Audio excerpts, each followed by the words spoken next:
समाजात घडणाऱ्या घटना पाहण्यासाठी निर्भीड निष्पक्ष चॅनल म्हणजे संपादक संजय कारंडे यांचं अजिंक्यतारा न्यूज चॅनल.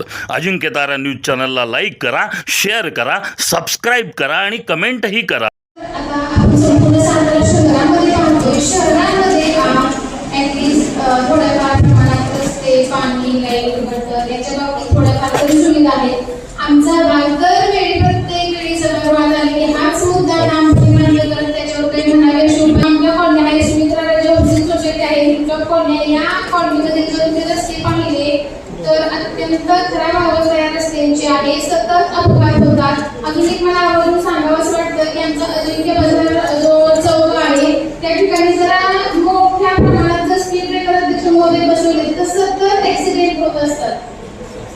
तर त्या ऍक्सिडेंटचं प्रमाण नक्कीच कमी होईल. मोठा चौक आहे. त्याचप्रमाणे पावसाळ्यामध्ये मी हा सुद्धा विषय सतत मांडते, चाळूनगरचं प्रतिनिधित्व म्हणून मांडते.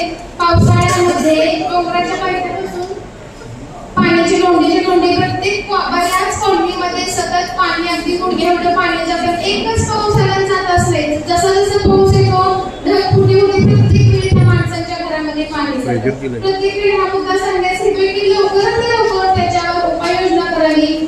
आम्ही बऱ्याचदा अध्यक्ष महोदय, उपनगराध्यक्ष सगळ्यांकडे निवेदनं सुद्धा दिलेली आहेत.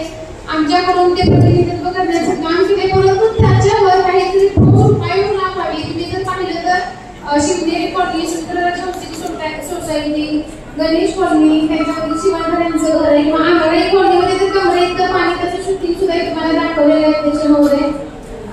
बरं, घराचे पाणी बाहेर काढतो, सगळीकडे पाणीच पाणी आणि त्याच्यामुळे भरपूर नुकसान होत आहे. आरोग्य सुद्धा माणसाचं धोक्यात येते.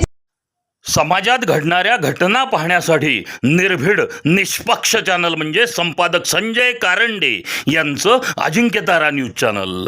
अजिंक्यतारा न्यूज चॅनलला लाईक करा, शेअर करा, सबस्क्राईब करा आणि कमेंटही करा.